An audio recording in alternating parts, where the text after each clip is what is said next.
Começa agora o programa Lições da Bíblia, o nosso encontro semanal de estudo profundo da Palavra de Deus.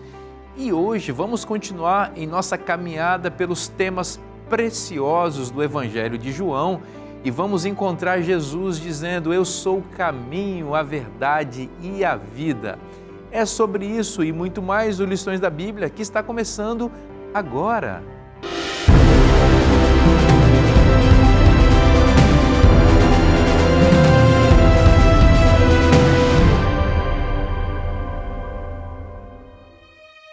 Estudar a Bíblia de forma organizada e estruturada é essencial para crescer espiritualmente. E é exatamente isso que o Guia de Estudos da Lição da Escola Sabatina faz. Na minha família, começamos a estudar a lição desde muito crianças. Então, eu tenho aquele costume de sempre ter uma lição da Escola Sabatina. Eu já teve lição da Escola Sabatina de Jardim da Infância, teve lição da Escola Sabatina de primários, juvenis, adolescentes, os jovens e adultos. Eu conheci a Igreja Adventista do Sétimo Dia no Colégio Adventista do Sétimo Dia, ou seja, através da educação adventista, e depois de muitos anos estudando ali, eu me interessei por estudar mais a Bíblia. Estudando a lição, eu fui aprofundando os conhecimentos e fui crescendo cada vez mais no conhecimento bíblico. Então, o estudo da lição da Escola Sabatina, para mim, foi crucialmente importante, inclusive para anos depois eu estudar teologia. Estudei no colégio durante 3 anos, mas foi em 2020 que eu comecei a estudar mais a Bíblia e eu estava mais interessado em conhecer. Apesar de ser uma igreja do lado da minha casa, eu comecei a assistir por lá e eu caí numa programação da Escola Sabatina. Eu nem sabia o que era na época e eu fiquei muito interessado por conta da forma como era estudada a Bíblia. E quando eu fui, eu já pedi para ter um estudo bíblico e depois eu me batizei 2 meses depois, ali em janeiro de 2021, e passou pouquíssimo tempo, eu já comecei a passar a lição frequentemente, até que em 2022 eu me tornei professor titular da Escola Sabatina dos Jovens. E a minha filha, ela tem também o hábito de estudar a lição. Desde que ela está no rol do berço, ela sempre teve a lição. Eu posso dizer que é muito gostoso poder sentar com ela, estudar a lição, contar um pouco de quem realmente faz diferença na nossa vida, que é Deus. Ela abre sua lição, abre sua Bíblia, abre vários livros que também ela gosta de ler, que sempre tem esse direcionamento na parte espiritual, para ela poder conhecer e entender mais quem é esse Deus que sempre está fazendo diferença na nossa vida. Eu aprendi na Igreja Adventista sobre crenças, sobre doutrinas, mas existem algumas crenças e algumas doutrinas que eu fui aprofundar e fui entender melhor com a lição da Escola Sabatina. Uma coisa que eu sempre ouvia dos professores da Escola Sabatina lá da minha igreja é que ela podia ser considerada um mini curso de teologia. De forma geral, existem 3 tipos de alunos na Escola Sabatina: aqueles que utilizam a internet para estudar, os que preferem adquirir o guia trimestralmente nas lojas e os que optam pela assinatura anual, garantindo os 4 trimestres com antecedência e conveniência. Em casa, a gente sempre fez assinatura para receber a lição todo pronto e até a gente recebe as lições antes do tempo, né? Antes deles começarem. Inclusive eu trouxe aqui para mostrar como que em casa a gente recebe já tudo bem organizado, dentro do tempo, antes dos temas começarem, porque eles têm datas e é muito bom. E eu comecei a estudar a lição online por conta que eu comecei a receber as lições físicas, só que eu tenho o hábito de fazer muitas anotações e eu às vezes deixava na bolsa e não cuidava muito bem.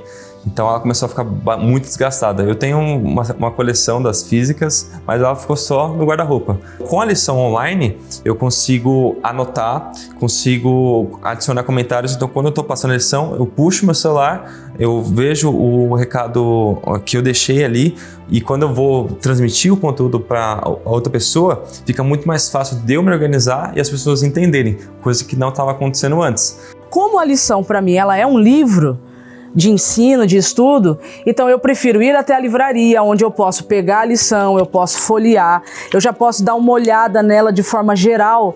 Então eu gosto de ter uma experiência com os livros. E quando eu vou até a livraria para poder adquirir a minha lição da Escola Sabatina, lá eu acabo encontrando outros livros que conversam com a lição e que vão trazer muito mais informação, além daquilo que a própria lição já vai me trazer. E o que você está esperando para começar essa jornada? Escolha o método que mais combina com você e descubra as bênçãos de estudar a Bíblia com a lição da Escola Sabatina.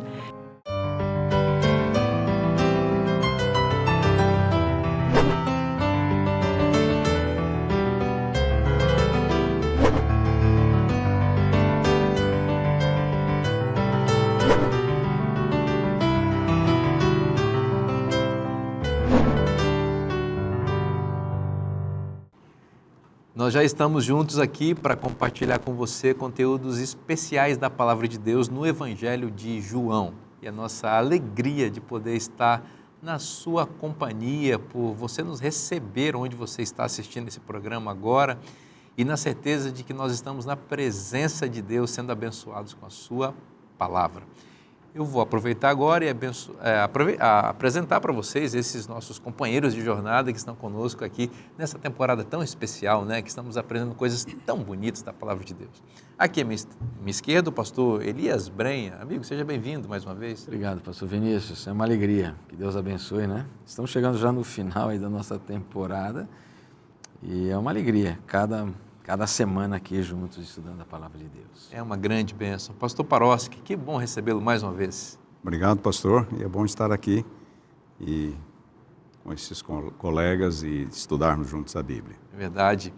Pastor Henrique, mais uma vez, amigo, bem-vindo. Que alegria. Obrigado, pastor Vinícius. Tem sido um privilégio poder estudar a Bíblia junto com vocês e aprender um pouquinho mais junto com os amigos aqui também sobre a palavra. Henrique, ora para a gente, por favor. Com certeza. Pai querido, Deus eterno e santo, te agradecemos pela vida, pela oportunidade que temos agora de juntos estudarmos a palavra do Senhor através da lição da Escola Sabatina. Nos abençoe, nos dirija, pedimos em nome de Jesus. Amém, Senhor. Amém. O título da lição dessa semana é Eu sou o caminho, a verdade e a vida, numa referência a essa frase lapidar de Jesus, né, que define a sua identidade. E João tem várias outras expressões em que ele utiliza para dizer quem é Jesus. Pastor Paroski, no entanto, eu gostaria que o senhor, como um especialista no Evangelho de João, nos ajudasse a entender como é que João organiza esse livro. O senhor já mencionou em programas anteriores, mas é sempre bom a gente voltar para entender qual é a lógica do pensamento do autor e como essa lógica está expressa na forma como ele organizou o livro. O Evangelho de João pode ser organizado de várias formas. A lição aqui, logo na introdução da lição 10, faz referência ao prólogo, ao livro dos sinais, ao livro da glória e ao epílogo.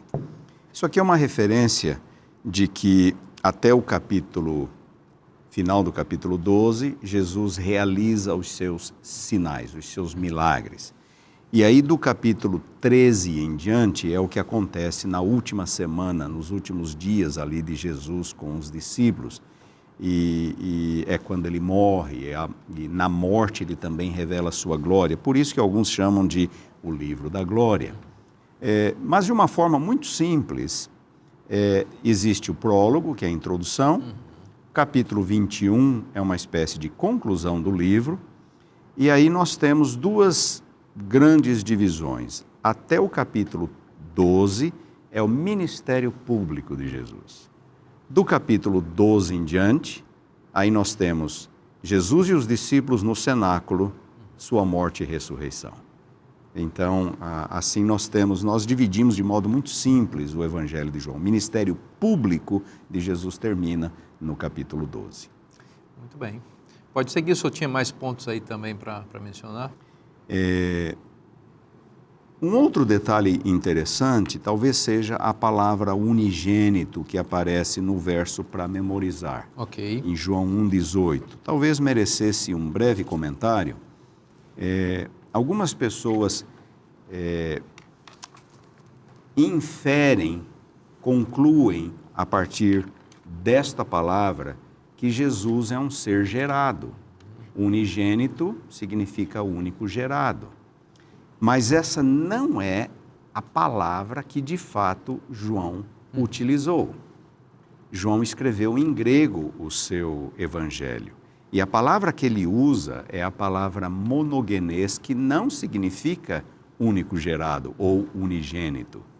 Essa é uma tradução tradicional, uma tradução, digamos assim, ela apareceu pela primeira vez lá no início, no final do quarto, início do quinto século. Nas traduções latinas, e assim permaneceu na tradição cristã. É uma tradução tradicional. Mas o termo grego, monogenes, na verdade significa único. E a ênfase não é numérica, a ênfase é qualitativa. Você fala, por exemplo, puxa, esse carro aqui é o único no mundo. Embora tenham sido produzidos milhares de automóveis exatamente iguais àquele, mas alguma coisa faz com que aquele seja diferenciado, seja único. A ênfase do termo monogenes em João é justamente na unicidade de Cristo. Jesus é único, não há outro igual. Por que ele é único? Porque só ele é um com o Pai. Só ele veio do Pai, só ele trabalha nesta harmonia com o Pai, ele compartilha das ações, dos planos, dos propósitos do Pai. Esta é a ênfase de João no seu Evangelho, uma das ênfases. Jesus é único na sua relação com o Pai e na sua relação com a humanidade também. Eu acho tão profunda essa expressão e a utilização dela, o seu significado mais profundo, como o pastor trouxe. Jesus, ele é único do tipo, ele é único da espécie. Entre toda a divindade, foi o único que foi homem. E entre todos os homens, foi o único que foi Deus. E mesmo sendo Deus, ele nos deixou um exemplo de humildade, que é o que traz a lição de domingo, através de um momento emblemático do ministério de Cristo, que está registrado aqui no capítulo 13 do Evangelho de João. Eu vou ler o verso 4 e o verso 5. Diz assim: levantou-se da ceia, tirou a vestimenta de cima e, tomando uma toalha, cingiu-se com ela. Depois deitou água na bacia e passou a lavar os pés aos discípulos e a enxugar-lhes com a toalha com que estava cingido. Isso normalmente era feito por um servo, normalmente era feito por um escravo. Jesus, ele surpreende a todos naquele momento. Quando nós lemos todo o relato, nós vemos, Pedro, ele hesitando um pouco em permitir. Jesus, ele deixa aqui uma grande lição de humildade e de serviço, não somente aos discípulos, mas a todos nós. E eu acho tão interessante o fato dele ter deixado um símbolo. Nós temos muitos outros símbolos na Bíblia, litúrgicos, o batismo como um símbolo, o casamento como um símbolo. E aqui ele deixa esse símbolo que ultrapassa as barreiras do tempo, e a gente pode perceber que em alguns momentos, em muitos momentos, Jesus ensinou com palavras, aplicações práticas, ensinando verbalmente, mas alguns ensinos ele nos deixou através de símbolos que sobrevivem mais de 2000 anos e continuam carregando esse significado tão precioso que houve aqui nesse momento. Exatamente. Pastor Paroski, eu vou só acionar o pastor Paroski mais uma vez em relação a essa questão do unigênito, que eu acho que ela é muito importante, que ela aparece no verso para memorizar da lição. O senhor já explicou muito bem, apareceu aqui no capítulo 1, verso 18, o Deus unigênito. Mas essa expressão também aparece em João 3,16 como Filho unigênito. É muito interessante isso, pensando no propósito de João de mostrar a divindade de Cristo. Algumas pessoas, se tivesse apenas o capítulo 3, verso 16, poderiam ser tentadas a pensar que Jesus é um Filho de Deus no sentido de não ser Deus. Gerado. Mas aqui ele usa a expressão Deus unigênito, e parece que quando esses dois substantivos, Deus e Filho, associados com a palavra unigênito, que já explicou que não é a melhor tradução, mas também equalizam a ideia da divindade de Cristo. Nós temos um pequeno problema aqui. Se nós olharmos João 1,18 na Almeida Revista e Corrigida, nós vamos encontrar a palavra filho. Olha aí. Filho unigênito. Então, na Almeida Corrigida é Filho unigênito. Na Almeida Atualizada é Deus unigênito. É filho ou é Deus? E por que temos essa diferença?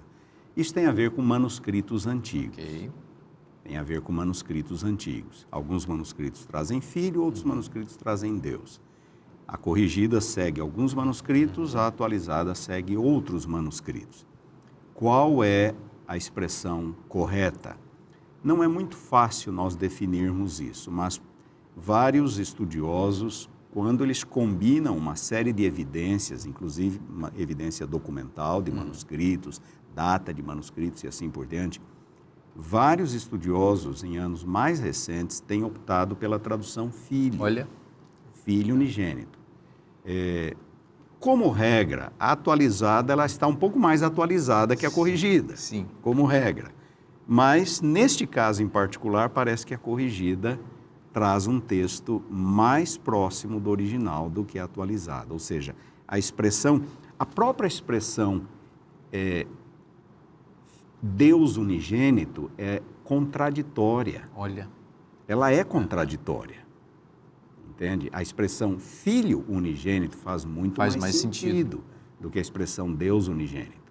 E nós temos essa dificuldade com manuscritos. Poxa. E só acrescentando um detalhezinho, por favor. A palavra filho no Evangelho de João não significa gerado, não significa nascido biologicamente do pai, não. A palavra filho é usada no Evangelho de João para destacar a relação de igualdade que existe entre o Pai e Cristo. Eu e o Pai somos um, diz Jesus. Eu ia te perguntar exatamente isso e eu acrescentaria então, já que nós entramos nessa seara, e é muito bom a gente ter um especialista em crítica textual aqui que nos mostrou onde estão os manuscritos melhores e as melhores traduções. Na sua percepção, a filiação de Cristo se deu na sua encarnação ou ela é uma condição inerente da segunda pessoa da divindade? Ela não pode ser inerente. Tanto que João não utiliza a palavra filho para descrever Jesus no seu estado anterior à encarnação. Okay. Eu já mencionei aqui que a palavra logos, palavra, só é usada por João para Jesus em sua condição pré-existente. E quando vemos no Evangelho de João, Jesus reivindica uma intimidade, uma unidade, uma igualdade com o Pai. A forma como João apresenta Jesus como Deus.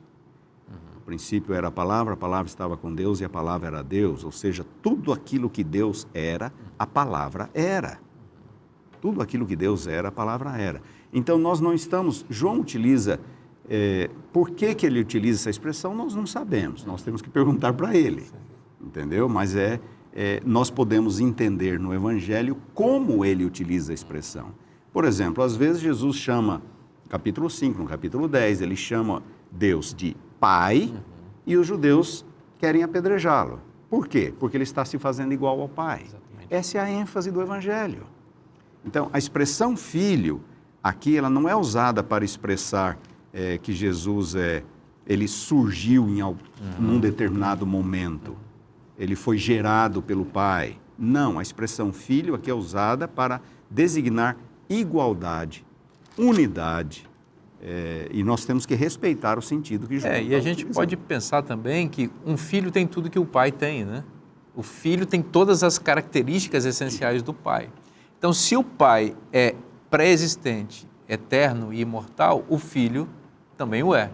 O meu filho tem as características que eu passei para ele. Ou seja, eu não sou pré-existente, nem eterno, nem imortal, pelo menos por enquanto, né? Mas o meu filho igual herda as mesmas características. Então, o Filho de Deus, o Filho monogenês de Deus, Jesus, ele tem as mesmas características do Pai. Logo, ele precisa ser pré-existente, eterno e imortal também. Não podemos negar, porém, que durante o processo da encarnação, Jesus se subordinou voluntariamente ao plano eterno do Pai. Então, aí sim nós vemos uma subordinação. Mas essa subordinação se deve ao fato de ele haver se esvaziado a si mesmo, se humilhado a si mesmo, assumido a forma de servo. Então, agora ele veio em total obediência ao plano eterno de Deus, do qual ele também participava, porque ele era um com Deus. Ele estava lá com Deus, desde o princípio. Ele é um com Deus. Então, é uma subordinação funcional. Não é uma subordinação inerente, ontológica, porque ele é inferior ao Pai. Em nenhum momento Jesus é inferior ao Pai, em termos de natureza. Ele é inferior ao Pai em termos de missão, a função que ele desempenhou ao tornar-se homem e vir a este mundo. Isso é muito importante. Isso é muito importante porque Deus, Pai, o Filho e o Espírito Santo, eles são iguais na sua essência. E eles têm diferentes funções, como o senhor mencionou. No plano da redenção. No plano da redenção, funções diferentes. Mas não há uma subordinação essencial, ou usando uma palavra até mais complexa, ontológica, ou seja, no que refere ao ser deles. Eles são da mesma natureza, mas exercendo na salvação funções diferentes. A gente acabou entrando nessa linha aqui, que é importante em relação ao tema do monogenes. Nós vamos fazer o intervalo bem rapidinho, nós vamos começar contigo o próximo bloco, para você trazer o conhecimento que você tem certamente para nos dar aí. É muito bom conhecer sobre Deus, né? O Evangelho de João nos dá muitas nuances e características de Deus e nós estamos nos beneficiando disso. A gente vai fazer um intervalo bem rapidinho aí, não sai daí, o programa volta já já.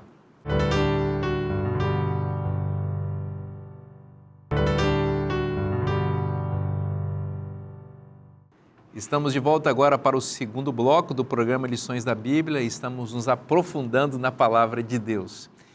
Você sabe que Jesus é o caminho, a verdade e a vida também se manifesta em forma de saúde. Você sabia que Deus se preocupa com a sua saúde? E que a Bíblia tem recomendações, orientações e dicas e uma série de informações preciosas para que você tenha vida e vida em abundância e viva de forma saudável. É sobre isso o tema da nossa revista Esperança, edição especial A Máquina Humana. E eu queria destacar aqui um elemento muito interessante que aparece já na segunda lição aqui da nossa revista, cujo título é o Plano Divino de Saúde. Aqui, olha que imagem bonita, a gente vê aqui, nossa, deu até fome agora ver essa salada bonita aqui. E aqui nesse capítulo aparecem o que nós chamamos de 8 remédios naturais: amor, ar puro e saudável, luz solar, água pura, dieta saudável, exercício físico, descanso, temperança e confiança em Deus. Olha quanta coisa especial que nós podemos aprender com a Bíblia e que a revista Esperança sintetiza aqui para ajudar você a descobrir esses remédios, que você não precisa ir à farmácia para adquiri-los. Na verdade, eles são um fruto da graça de Deus disponível para todos aqueles que querem. E essa revista vai ajudar você a se aproveitar, a se apropriar dessas bênçãos de Deus. Pastor Vinícius, eu preciso muito desses 8 remédios na minha vida. Como é que eu faço para ter essa revista? É muito fácil, é só você mandar uma mensagem agora para o WhatsApp que está aparecendo na sua tela, vai preencher um cadastro bem rapidinho e a gente vai enviar sem custo nenhum, como um oferecimento dos Anjos da Esperança, essa revista que vai abençoar a sua vida. Você está esperando o quê? Pede agora a sua, que a gente vai enviar para a sua casa para abençoar a sua vida. A gente vai continuar conversando sobre o Evangelho de João e, meu amigo Brenha, nós encontramos Jesus aqui a partir do capítulo 13 de João com os seus discípulos. Até o capítulo 12 ele estava no ministério público, conforme foi explicado aqui, mas agora ele e os seus amigos estamos na última semana, nos últimos dias da vida de Cristo, e ele tem conselhos especiais, profundos, o seu legado sendo transmitido para os seus discípulos mais próximos. Eu acredito que essa última semana, conforme João ele relata, foi muito intenso, né? Em todos os aspectos. Eu acho que Jesus ali descarregou toda a sua energia no sentido de realmente refocar, né? De dar uma nova visão se ainda não havia uma compreensão. E a gente vai ver isso ao longo desses capítulos, onde ele vai corrigindo algumas rotas, né? Na vida dos discípulos, na vida especialmente de Pedro e outros ali, que ele sentia, né? E essa última ceia que ele participa ali com os seus discípulos, foi uma oportunidade para ele trabalhar em coisas muito profundas com os seus discípulos, né? E a gente E a gente vê isso aqui no capítulo 13. E eu quero destacar aqui esse verso, a partir do verso 12 e o verso 13 e 14, aonde João relata assim, olha, depois de lhes ter lavado os pés, tomou as vestes e, voltando à mesa, perguntou-lhes, compreendeis o que vos fiz? O que ele tinha feito? Ele tinha assumido a forma de servo, tinha lavado os pés dos discípulos, a gente conhece essa história, está aqui do verso 1 até o verso 10, aquele embate entre Jesus e Pedro. Então, por todo esse processo, ele já percebe que ainda existem coisinhas que precisam ser corrigidas, né? E havia no coração dos discípulos ainda um sentimento de poder, né? Havia no coração dos discípulos um sentimento de ocupar o melhor lugar, de supremacia e uma série de coisas. E Jesus, então, começa a trabalhar esse ponto de maneira especial aqui com os discípulos, e ele diz assim, essa pergunta é muito enfática de Jesus, compreendeis o que vos fiz? Vós me chamais o Mestre e o Senhor, e dizeis bem, porque eu o sou. Quer dizer, Jesus já está aqui realmente declarando e se autoafirmando e fechando o cerco mesmo com seus discípulos. Era a última semana. Mas ele diz assim, ora, se eu sendo o Senhor e Mestre vos lavei os pés, também vós deveis lavar os pés uns dos outros. E aqui é mais do que um ato, né? É mais do que uma cerimônia. Aqui é um simbolismo profundo, né?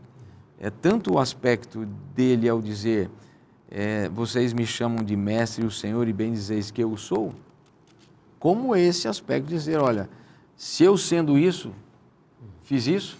É o exemplo, né? O que vocês não podem fazer? Então, eu quero destacar aqui, Vinícius, essa questão aqui que na ótica humana, e é até perceptível isso, né, nos discípulos, na ótica humana, essa questão de poder e de autoridade, ela é muito distinta, até na ótica humana, né?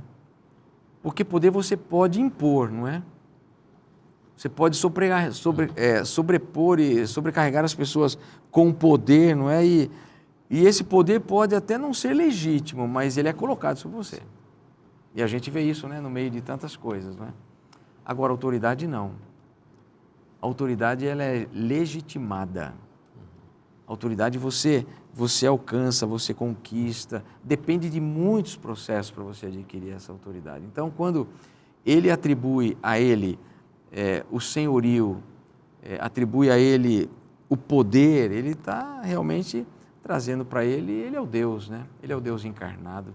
Exato. Então, eu tenho poder, eu posso fazer, eu sou, mas vocês precisam entender que se eu tenho esse poder, se eu tenho essa autoridade e eu me tornei servo, e aí? Pois é. E vocês? Então aí joga por terra toda a prepotência humana, joga por terra toda a ignorância do homem de achar que posição, que status, que poder, que classe social. Então veja como Jesus começou a trabalhar. Ele começou a trabalhar nessa última semana com um dos pontos mais nevrálgicos do ser humano, que é o egoísmo. Você já falou sobre isso, né? E ele estava preparando seus discípulos para o que viria mais para frente, né? Sim. Eles estavam ainda meio que inconscientes do desfecho do ministério terrestre de Cristo. Ainda pairava na mente deles a mentalidade de um Cristo, de um Messias político e tudo, né? E ali, na última semana, ele, né, pastor Porosky, ele chama os discípulos para a intimidade, é o ministério particular de Cristo. E veja que isso é importante, queria que o senhor destacasse mais uma vez, porque João vai gastar a segunda metade, praticamente a segunda metade de capítulos do livro, apenas na última semana de Cristo, em que ele está em contato direto com seus discípulos, com foco na preparação para a cruz, né? Na verdade, são os últimos 2 dias de Cristo, né? 2 dias. Jesus está em Jerusalém para a celebração da Páscoa. Todo judeu adulto precisava ir a Jerusalém para participar de 3 festivais do ano. 2 deles eram na primavera, a Páscoa e os pães asmos e o Pentecostes, Páscoa e pães asmos estavam combinados, e o Tabernáculos, que era a festa dos Tabernáculos, que era no outono. E Jesus morava na Galileia, os evangelhos dizem, os evangelhos Mateus, Marcos e Lucas, é Mateus que fala, Jesus morava em Cafarnaum durante o seu ministério, ele se mudou de Nazaré para Cafarnaum, mas como todo bom judeu, ele vai a Jerusalém para a festa da Páscoa. Ali eles alugam um cômodo numa casa, era muito comum para atender peregrinos que vinham por ocasião da festa. Eles estão no cenáculo, que simplesmente significa um lugar, um cômodo onde se janta, se come, uma sala de jantar, mas eles dormiam por ali também. Era um cômodo que eles alugavam para poder estar em Jerusalém, porque o Cordeiro Pascual só podia ser sacrificado em Jerusalém. Eles estão ali para a festa da Páscoa. E é a véspera da morte de Cristo. E nessa noite, eles não dormiram. Jesus aproveita e passa as últimas instruções, as últimas promessas para os discípulos. Só João relata isto. Mateus, Marcos e Lucas não. Eles relatam a Santa Ceia, aí Jesus sai para o jardim, para o Getsêmani. O Evangelho de João nos mostra que antes de saírem para o Getsêmani, ele falou muitas coisas aos discípulos. Isso era uma quinta-feira. Era uma quinta-feira. Cordeiro Pascual morria. O Cordeiro Pascual era sacrificado na tarde, no calendário judaico era o dia 14 de Nisan, e o Cordeiro Pascual era comido após o pôr do sol, quando já era 15 de Nisan. Então, isso ocorreu Nas horas da sexta-feira já o cordeiro... Isso. Ele foi sacrificado, o Cordeiro Pascual foi sacrificado na tarde de quinta-feira, e à noite, naquela noite, ele é comido. E foi naquele contexto que Jesus também institui a Santa Ceia. Ele institui o lava-pés e ele institui a Santa Ceia. João, curiosamente, não fala da Santa Ceia. Ele fala da refeição pascual. Mas nós não temos ali em João, este é o meu corpo, tomai e comei, este é o meu sangue. Nós vemos isso em Mateus, Marcos e Lucas. Em João nós temos a refeição pascual. Isso não é uma contradição, nós só temos que nos lembrar que os evangelhos são complementares. Eles se complementam uns aos outros. Muito interessante. Talvez ainda nesse ponto mencionar, né, que Jesus cumpre o tipo pascual, mas também todos os outros tipos sacrifícios, né? Todo o cordeiro sacrificado era um símbolo do sacrifício de Cristo. E Jesus não morre na hora em que o Cordeiro Pascual é sacrificado. Esse ponto que eu estou mencionando. Ele morre na hora do sacrifício da tarde. Na sexta-feira. Na sexta, que ocorria diariamente. O Cordeiro Pascual, na morte de Jesus, foi sacrificado, ou os Cordeiros Pascuais, porque cada família tinha o seu. Eles eram sacrificados na tarde do dia 14, que foi na quinta. À noite ele era comido. Jesus morre na sexta. Mas ao morrer, Jesus cumpre a tipologia de todos os sacrifícios que eram celebrados, que ocorriam em Israel. A Páscoa era 14 e 15, como o senhor explicou. Então, se 14 é a quinta, 15 é a sexta-feira. De quinta à noite até sexta-feira. E o feriado da Páscoa, então, seria no 15? O feriado da Páscoa era o dia... na verdade, o dia sábado, da Páscoa, né? era o dia 14. O dia da Páscoa era o dia 14 de Nisan. Mas o dia 14 de Nisan marcava também o início da semana dos pães asmos. Ótimo, ok. Tá certo? Então, nós temos, por assim dizer, a semana da Páscoa, embora a Páscoa fosse só um dia, mas aquelas duas festas eram celebradas juntas.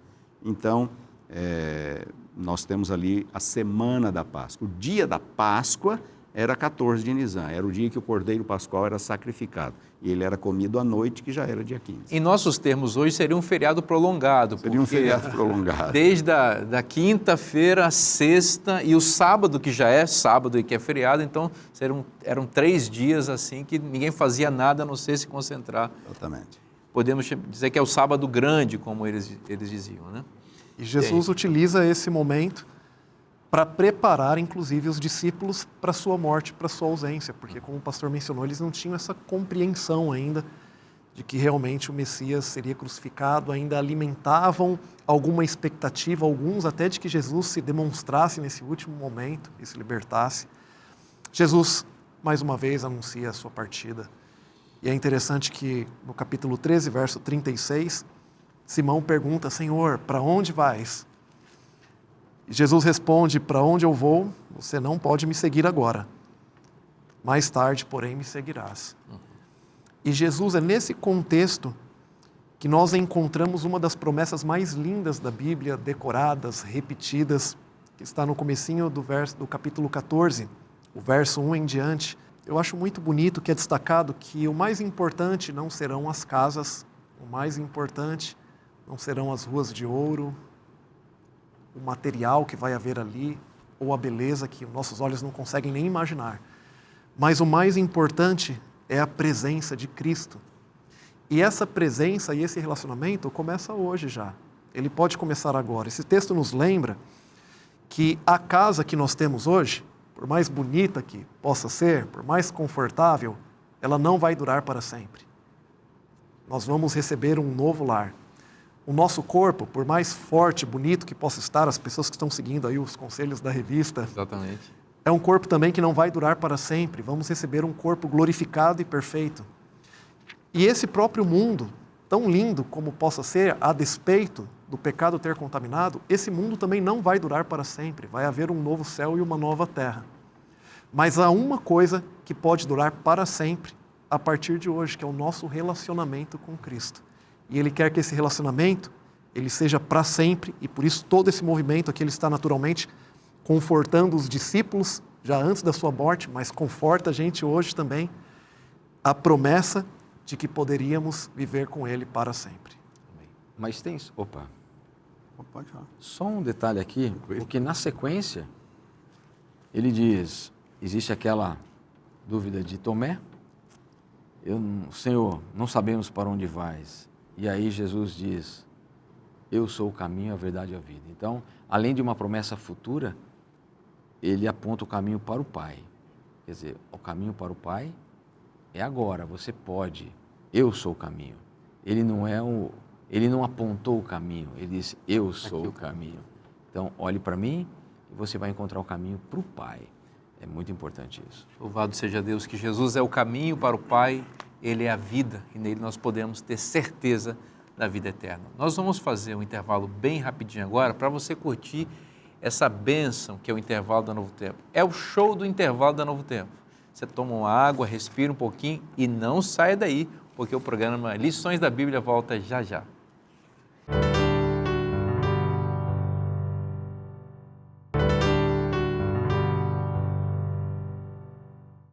Estamos de volta com o programa Lições da Bíblia para continuar estudando profundamente o Evangelho de João com você. Que bênção, né? E falar em estudar a Bíblia todos os dias, eu quero oferecer para você um companheiro para a lição da Escola Sabatina, que é o Devocional Diário. E para este próximo ano, você já deve adquirir agora, porque você não pode ficar sem o seu, né? Nós temos o devocional do Dr. Rodrigo Silva, que é apresentador do programa Rodrigo Silva em Busca de Evidências, aqui na TV Novo Tempo. Ele escreveu esse devocional diário, que é um texto, uma reflexão bíblica dele para cada dia do ano, para abençoar a sua vida e a sua família. Descobertas da fé. Venha descobrir as bênçãos da fé de acordo com a palavra de Deus, ensinada aqui pelo Dr. Rodrigo Silva. Como faz para adquirir esse material? É só você acessar cpb.com.br. Vamos continuar conversando sobre o Evangelho de João e no bloco anterior nós estávamos falando que Jesus foi preparar uma casa para nós. Pastor Paroski, o evangelista João às vezes fala de forma muito direta e às vezes de forma muito simbólica. Que casa é essa que Jesus está preparando para nós no céu? Aqui nós temos um problema de tradução e um problema de interpretação. Primeiro ele fala, na casa de meu pai há muitas moradas. A Almeida Corrigida fala em mansões. O que é a casa do pai? Esse é o primeiro ponto. O que é a casa do pai? A casa do pai é o santuário celestial. A Bíblia é claríssima, Deus habita no santuário. A casa do Pai, onde está o trono de Deus, é o santuário celestial. O templo terrestre era um símbolo do santuário celestial. Deus habitava, me farão um santuário para que eu possa habitar no meio deles. Então, Jesus, quando vai ao templo, ele fala, não transformeis a casa do meu Pai, vocês transformasseis a casa do meu Pai em covil de salteadores, casa de oração para todos os povos. Então, mas a casa original de Deus é o santuário celestial, certo? Mas como assim? Nós vamos morar no santuário celestial? Há muitos apartamentos no santuário celestial? É um condomínio que fica junto do templo celestial? Não, a palavra aqui utilizada por João significa apenas lugar. Lugar. Eu não estou negando que vai haver casas no céu. Eu estou dizendo que a ênfase de João aqui é de que ele vai preparar lugar para nós. Como assim? Quando nós olhamos para outras partes do Novo Testamento, a gente vê que em sua ascensão, Jesus ele entrou no santuário para fazer intercessão pelo seu povo. Não seria essa uma referência à intercessão de Cristo no santuário celestial? Muito boa a explicação. A casa do meu Pai é espaço suficiente para todos.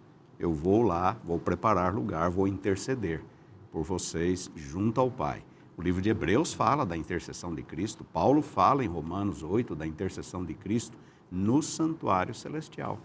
Essa é uma possibilidade, eu olho com bastante carinho para essa possibilidade de que o texto esteja dizendo isso. Ela é muito curiosa e tem fundamentação no próprio ensino da Escritura, né? Como o senhor mencionou que a casa de Deus é o santuário e no santuário se executa o juízo de Deus, no qual... Intercessão e juízo. No qual as pessoas podem ter acesso à casa do Pai e a Deus. Eu acho muito, muito bonita essa possibilidade de interpretação. E o caminho é unicamente por meio de Cristo. Eu sou o caminho. Eu acho interessante isso e destacar um ponto. Não existem muitos caminhos. Podem existir muitas formas diferentes de você entrar nele, mas é um caminho. É por meio de Cristo. Ele diz, eu sou o caminho, e na sequência ele afirma também que é a verdade. Ou seja, a verdade aqui não está identificada como um conceito, como um conhecimento. A verdade aqui ela está sendo identificada como uma pessoa, como Cristo. João 8,32, que está aqui citado na lição também, diz, conhecereis a verdade e a verdade vos libertará, inclusive de enganos. Isso a gente pode ver no decorrer de toda a Bíblia, desde as primeiras páginas da Bíblia. Uma expressão que me chama muita atenção, logo lá em Gênesis capítulo 1, é que os dias da criação, eles terminam com a expressão, e viu Deus que era bom. E a cada dia nós vamos vendo, e viu Deus que era boa, e viu Deus que era bom, e viu Deus que era muito bom. Isso está em todo o relato de Gênesis capítulo 1, será que está ali por um acaso? Aí nós chegamos no capítulo 3, na história da queda, e na história da queda está registrado assim, capítulo 3, verso 15, vendo a mulher que a árvore era boa. Quem define o que é bom? Quem tem a verdade? Nas primeiras páginas de Gênesis, nós vemos que seguir a verdade, que é a voz do Senhor, a verdade é Cristo, é Deus, a divindade como um todo, seguir a verdade, temos vida, temos liberdade, inclusive do engano. Mas quando não seguimos a verdade, há morte. E eu acho interessante, para concluir, a frase que foi colocada na lição de C.S. Lewis, quando ele afirma assim, creio no cristianismo, assim como creio que o sol nasceu. Não apenas porque eu vejo, mas porque por meio dele eu vejo tudo mais. Pastor Paroz, como interpreta essa frase de Cristo? Eu sou o caminho, a verdade e a vida. Essa é uma frase que aponta para a exclusividade de Cristo. Hoje em dia, há muita gente falando, não, todas as religiões são boas, todos os caminhos conduzem a Deus, Existe verdade fora do cristianismo? Claro que existe verdade fora do cristianismo, porque Deus se revelou por meio da natureza também. E muitas pessoas são capazes de encontrar verdades acerca de Deus por meio da natureza. A natureza é um livro acessível a todos. Mas o que João está dizendo aqui é que não há outro caminho para a salvação, a não ser por meio de Cristo Jesus. Jesus reivindica exclusividade. Os apóstolos, Atos 4:12, não há salvação em nenhum outro. Não há salvação em nenhum outro. É um caminho para o Pai. Verdade, verdade acerca do Pai. Vida, a vida que o Pai compartilha para todos aqueles que creem. Jesus é único nesse sentido. E está tudo concentrado na pessoa dele, né? Sem dúvida. Agora, essa verdade acerca do Pai, o caminho para o Pai, tudo isso nós não temos hoje, essa presença física, não é? De Jesus.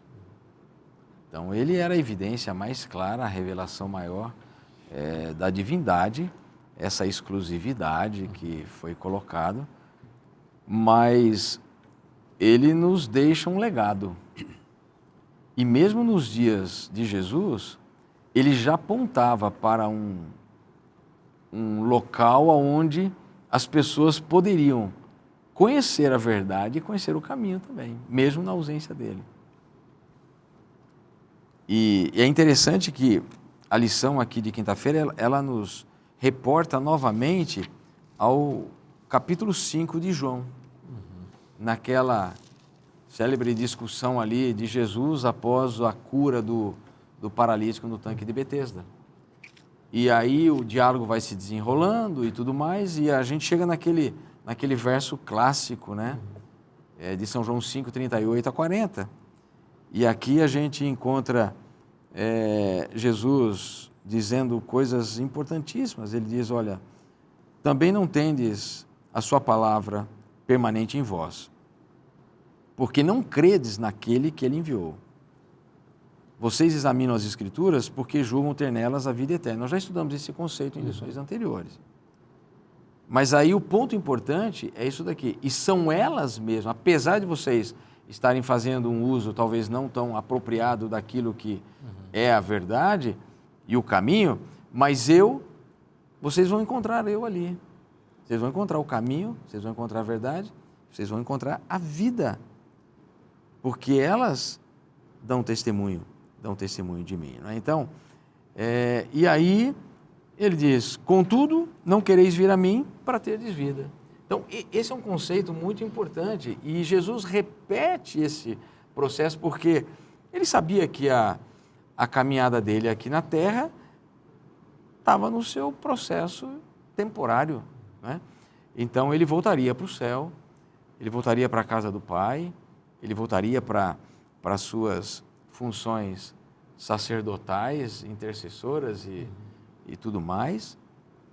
Mas o que ele deixaria aqui na Terra como uma orientação? Ele deixaria o quê? A sua palavra. E é por isso que ele, naquele momento após a ressurreição, e a lição traz esse ponto importante, naquela memorável viagem daqueles discípulos de Emaús, Jesus se coloca diante deles e eles estavam fazendo o quê? Eles estavam estudando, questionando e questionando o porquê daquelas coisas e, enfim, dos últimos momentos. Né? E Jesus se põe do lado deles e começou, e a Bíblia diz isso, né? E começou a explicar todas as coisas. Lucas capítulo 24, 27.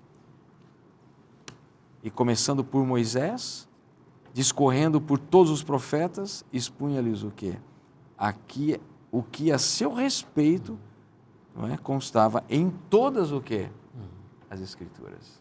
Pastor Brenha, eu acho tão interessante e lindo esse discurso, porque quando chega no verso 32, eles têm consciência de que era Cristo, eles relembrando essa caminhada, eles dizem, verso 32, disseram um ao outro, porventura não nos ardia o coração quando ele caminhando nos falava, quando nos expunha as Escrituras? Ou seja, através da presença de Cristo mencionando as Escrituras, algo de muito especial aconteceu no coração deles, eles usam aqui a expressão não nos aquecia o coração, não queimava o nosso coração. E essa palavra continua disponível hoje para queimar o nosso coração. Validação tanto do Antigo Testamento como do Novo Testamento é algo impressionante. A gente precisa considerar, né? Porque tantas pessoas aí questionam, né, a validade, a temporalidade do Antigo Testamento, desconsideram e tudo mais. Eu vejo que quando Pedro diz ali no Pentecostes, né, olha, eu gosto dessa citação também, Atos 1,16, era necessário que se cumprisse a Escritura que o Espírito Santo predisse pela boca de Davi. Então, em momento algum, a Bíblia ela pode ser descartada, a Escritura ela é para nós hoje a fonte do caminho, da verdade e da vida, porque ela testifica de quem? Não de uma filosofia, como aqui a lição, eu gostei muito desse último parágrafo da lição aqui. A Bíblia não é um livro didático, ela não explica como dividir o átomo ou como fazer uma cirurgia de cérebro, ela não contém a palavra de Deus, ela é a palavra de Deus. Amém. Autoritativa. Amém. Deus seja louvado. Jesus disse, eu sou o caminho, a verdade e a vida. Jesus nos leva às Escrituras para que nas Escrituras nós possamos encontrá-lo. Então, se você deseja conhecer Jesus, se você deseja amar a Jesus, se você deseja se entregar a Jesus de verdade, você precisa ir para as Escrituras. E nela, a face maravilhosa do Senhor Jesus Cristo será revelada a você mais uma vez. Esse convite de ir às Escrituras está na própria Bíblia. E se está na Bíblia, é bom para você. Eu te espero na próxima semana. Que Deus te abençoe muito. Um forte abraço e até semana que vem.